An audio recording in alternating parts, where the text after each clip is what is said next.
Hello everyone, welcome to my channel make chemistry easy.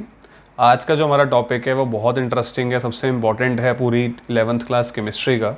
वो है structure of atom chapter 2 का how to write electronic configuration. Students, electronic configuration लिखना chemistry का सबसे important part है। उससे हमें पता लगता है कि कौन सा एलिमेंट ज़्यादा रिएक्टिव है, किसकी वैलेंसी क्या है, किस एलिमेंट का नेचर एसिडिक है, किसका बेसिक है। हर एक चीज़ में जो सबसे इम्पॉर्टेंट रोल प्ले करता है वो होता है इलेक्ट्रॉनिक कॉन्फ़िगरेशन। तो मैं आज आपको बहुत ही सिंपल वे में ये बताऊंगा कि इलेक्ट्रॉनिक कॉन्फ़िगरेशन हम कैसे लिखते हैं। ठीक है बच्चों, इसके लिए पहली चीज़ हम ये समझते हैं कि हाइजेनबर्ग अनसर्टेनिटी प्रिंसिपल क्या है। ठीक है, शॉर्ट में इसको मैं शॉर्ट में बताऊंगा अभी आपको। हाइजेनबर्ग अनसर्टेनिटी प्रिंसिपल क्या है? तो हाइजेनबर्ग अनसर्टेनिटी प्रिंसिपल बच्चों ये बोलता है कि it is impossible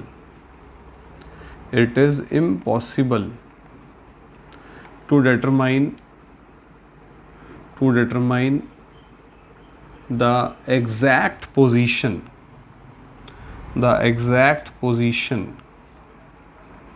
and velocity of electron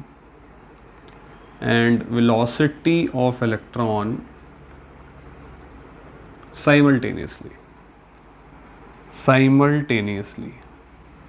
बच्चों ये कह रहा है यहाँ पर कि आप इलेक्ट्रॉन की सही पोजीशन और सही वेलोसिटी एक साथ कभी भी कैलकुलेट नहीं कर सकते। अगर इसको मैं शॉर्ट में बोलूँ तो मैं ऐसे बोल सकता हूँ, और it is impossible to locate electron. It is impossible to locate electron, simple way में। तो स्टूडेंट्स, अगर हम इलेक्ट्रॉन को लोकेट ही नहीं कर पाएंगे तो फिर जो है हम उसकी पोजीशन को कैसे बताएंगे। ठीक है बच्चों, तो उसका एक सोल्यूशन जो है वो साइंटिस्ट ने निकाला, जिसको हम बोलते हैं बच्चों क्वांटम मॉडल ऑफ एटम। उन्होंने इसका एक बड़ा अच्छा सोल्यूशन निकाला। हाइजेनबर्ग ने तो बोला कि आप इलेक्ट्रॉन की सही पोजीशन कभी निकाल ही नहीं सकते, क्योंकि इलेक्ट्रॉन तो बहुत बहुत बहुत बहुत बहुत छोटा होता है। उसको जब हम देखते हैं तो वो अपनी जगह से हिल जाता है। तो इसका कोई सोल्यूशन है क्या? तो इसका सोल्यूशन जो है वो क्वांटम मैकेनिक्स ने दिया बच्चों। किसने दिया? क्वांटम मैकेनिक्स ने दिया। क्वांटम मैकेनिक्स के जो साइंटिस्ट हैं वो ये कहते हैं कि अगर आप इलेक्ट्रॉन को लोकेट नहीं कर सकते, देखो बच्चों, जैसे देखो ये है, मैं कहता हूँ इलेक्ट्रॉन यहाँ है, हाइजेनबर्ग कहते हैं यहाँ नहीं हो सकता, उसकी सही पोजीशन में कभी निकाल ही नहीं सकते। तो साइंटिस्ट ने बोला कि आप ऐसा करो कि ये मान लो कि इस जगह में कहीं ना कहीं होगा, और इस जगह का नाम रख दिया गया बच्चों ऑर्बिटल। क्या नाम रख दिया गया बच्चों? ऑर्बिटल। तो ऑर्बिटल क्या होता है बच्चों? Orbital is a 3 dimensional space around the nucleus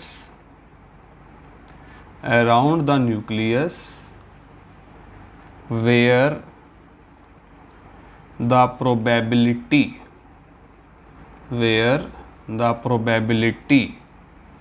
of finding electron is maximum।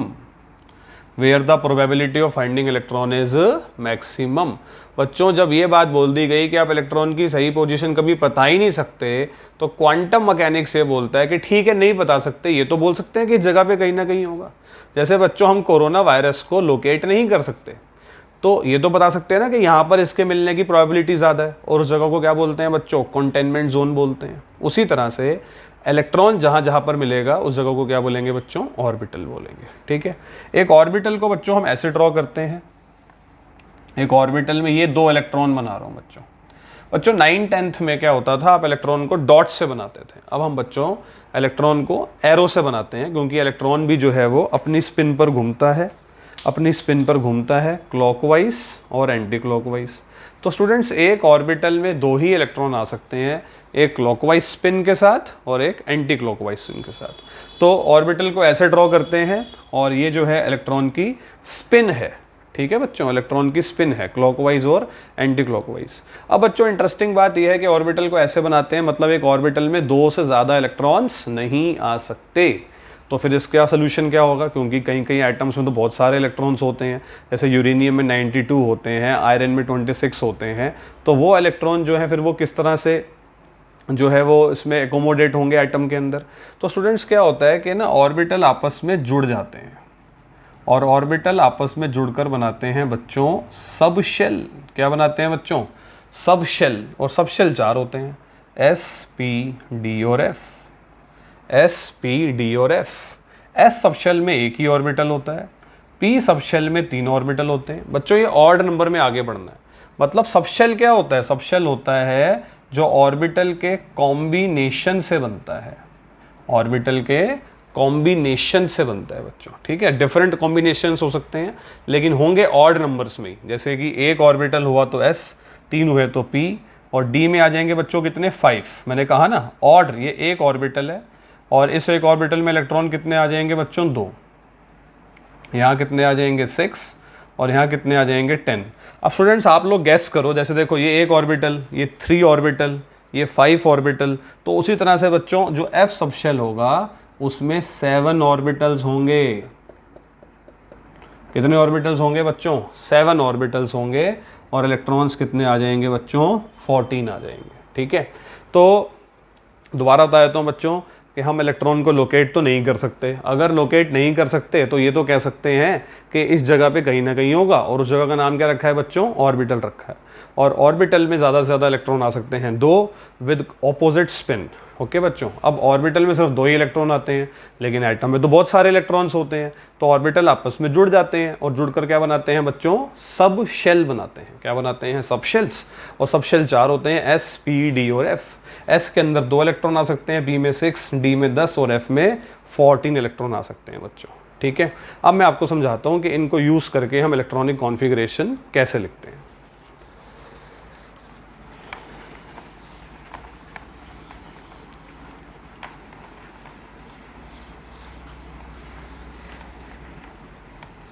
बच्चों हम ना एक एटम को ऐसे इमेजिन करेंगे, जैसे देखो ये एक एटम है, यहाँ पर न्यूक्लियस है, यहाँ पर है बच्चों फर्स्ट शेल और उसमें एस सब शेल, फर्स्ट शेल और उसमें एस सब शेल। उसी तरह से बच्चों अब देखो, जैसे मैंने आपको बताया था कि एस सब शेल होता है, पी सब शेल होता है, डी सब शेल होता है, एफ सब शेल होता है। एस में 2 इलेक्ट्रॉन आते हैं, पी में 6 आते हैं, डी में 10 आते हैं, और एफ में 14 आते हैं। ये बच्चों आपने याद रखना है। अब क्या होता है कि ना, जैसे कि फर्स्ट शेल तो है वो एस तक है, फर्स्ट शेल में जो है क्योंकि 2 ही इलेक्ट्रॉन आते हैं, तो फर्स्ट शेल में पी या डी नहीं होता बच्चों, ये ना बढ़ता जाएगा। ये ना एक ऐसी बिल्डिंग है जो नीचे से छोटी है, ऊपर जाकर धीरे धीरे धीरे धीरे ऐसे स्प्रेड हो रही है। फर्स्ट शेल में 2 इलेक्ट्रॉन आ सकते हैं, सेकंड में 8 आ सकते हैं। अब बच्चों देखो सेकंड में जो 8 इलेक्ट्रॉन आएंगे उसमें 2s और 2p है, 2s के 2, p के 6 हो गए कितने? 8। थर्ड शेल और बड़ा है, उसमें 3s भी है, 3p भी है, 3d भी है।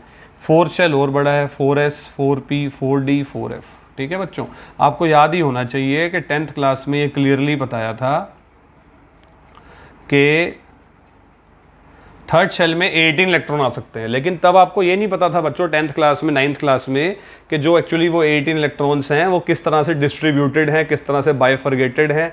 18 इलेक्ट्रॉन्स में से s के 2 हैं, p के 6 हैं और d के 10 हैं। और ऐसे ही जो फोर्थ शेल है उसमें जो है टोटल मिलाकर इलेक्ट्रॉन कितने आते हैं बच्चों? 32। तो आपने एक एटम को अब ऐसे ही इमेजिन कर लेना है बच्चों। देखो फर्स्ट शेल में p नहीं आ सकता क्योंकि फर्स्ट शेल में 2 ही इलेक्ट्रॉन की जगह होती है। सेकंड शेल में d नहीं आ सकता क्योंकि सेकंड शेल में 8 ही इलेक्ट्रॉन की जगह होती है। आई होप आपको ये समझ आ गया होगा कि जो मैंने आपको एक एटम की इमेजिनेशन बताई है। ठीक है बच्चों, अब आगे देखो।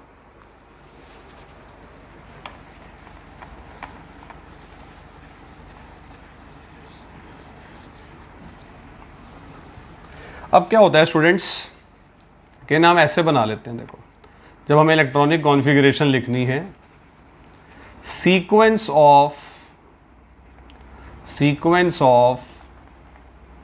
फिलिंग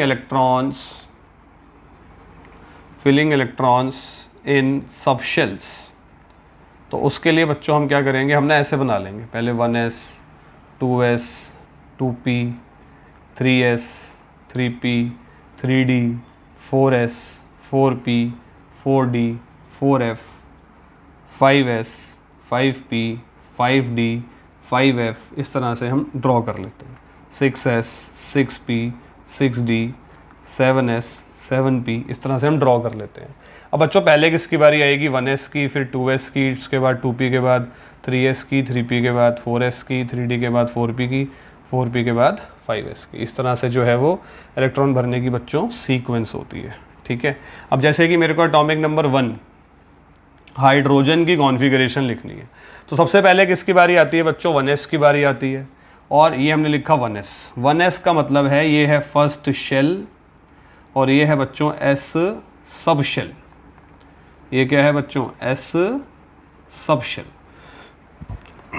तो सॉरी बच्चों, अब क्या यहाँ पर 1 है ना, तो ये पावर में आ जाएगा। यानी कि इलेक्ट्रॉनिक कॉन्फ़िगरेशन का मतलब बच्चों ये होता है कि जहाँ पर हम ये समझते हैं कि इलेक्ट्रॉन जो है वो कहाँ पर है, उसकी जो पोजीशन है वो कहाँ पर है। हाइड्रोजन का जो इलेक्ट्रॉन है वो फर्स्ट शेल में है, और फर्स्ट शेल में कहाँ है? S सब शेल में। कौन से सब शेल में है? S सब शेल में। ऐसे ही बच्चों जैसे मेरे को हीलियम की लिखनी है, तो हीलियम का एटॉमिक नंबर है 2, तो मैं लिख दूंगा सिंपली 1s2। जैसे बच्चों मेरे को अब लिथियम की लिखनी है, तो लिथियम के लिए क्या करूँगा? लिथियम के लिए सबसे पहले 1s2। अब मैंने 1s3 क्यों नहीं किया बच्चों? क्योंकि मैं बता चुका हूँ आपको कि S ऑर्बिटल में 2 इलेक्ट्रॉन से ऊपर नहीं आ सकते। मैंने आपको बताया था कि S में 2 से ऊपर नहीं आ सकते, P में 6 से ऊपर नहीं आ सकते, D में 10 से ऊपर नहीं आ सकते, और F में 14 से ऊपर नहीं आ सकते। तो लिथियम का 1s3 नहीं हो सकता, तो लिथियम का क्या बनेगा बच्चों? पहले 1s2। अब देखो 1s के बाद किसकी बारी आ रही है? 1s के बाद बारी आ रही है बच्चों 2s की, तो यहाँ पर आ जाएंगे 2s1, तो इलेक्ट्रॉन हो गए ना 3।